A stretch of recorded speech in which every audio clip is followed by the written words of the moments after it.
కొన్ని సందర్భాలలో మన ప్రార్థనలకు జవాబు ఎంతకు రాకపోతే భయంకరంగా ఆందోళనకు గురి అవుతాం, గాబరా చెందుతాం, కొన్నిసార్లు డిప్రెషన్లోకి వెళ్తాం, మరికొన్నిసార్లు దేవుడు ఉన్నాడా అనే అనుమానం వస్తుంది. కానీ బైబిల్లో దేవుడు ప్రతి సమస్యకు దేవుని మార్గాన్ని బయలుపరుస్తాడు. మోషే ఫరో దగ్గరికి వెళ్ళకముందే, తన యొక్క విడుదల పరిచర్య ప్రారంభించకముందే దేవుడు ఏమన్నాడో చెప్పమంటారా? నిర్గమకాండం 3వ అధ్యాయం 20వ వచనంలో, ఐగుప్తు అనగా దానిని నేను పాడు చేయుదును, ఆ పిదప ఫరో పోనిచ్చును అని చెబుతాడు.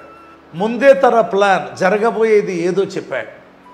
నేను ఇశ్రాయేలును విడిపించక ముందు, మోషే మీ ప్రార్థనలకు ఇశ్రాయేలీల మొరకు జవాబు ఇవ్వకముందు మొదట నా మనసులో ఏముందంటే ఐగుప్తును పాడు చేస్తానన్నాడు. ఇప్పుడు ఇశ్రాయేలు ఒకవేళ మోషే కూడా అనుకోవచ్చు, ప్రార్థన చేస్తున్నావు, దేవుడు అద్భుతాలు చేస్తున్నాడు, జవాబు ఎక్కడ అంటే ఈ ప్రార్థన దేవుడు పట్టించుకున్నట్లా?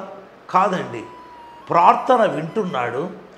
నీకు తెలిసి అయినా తెలియకైనా నీ ఐగుప్తు ఉందే, నీ శత్రువు లేదా ఏది నీ ఆశీర్వాదాన్ని పట్టుకొని ఉందో దాన్ని పాడు చేస్తూ ఉన్నాడు. నా జీవితంలో ఎన్నో అనుభవాల గుండా చెప్పగలను. మన ప్రార్థనకు జవాబు రానట్లే ఉంటుంది.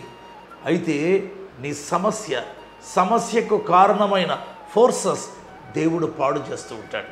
ఆ పిదప అతడు అంటే ఫరో పోనిచ్చును. నిర్గమకాండం 3:20. నీ జీవితంలో నీ ప్రార్థనకు దేవుడు పట్టించుకోలేదు అనుకోవద్దు. పని చేస్తున్నాడు, సమస్యను శత్రువును పాడు చేస్తున్నాడు.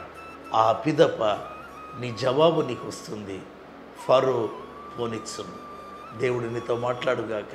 ఆమేన్.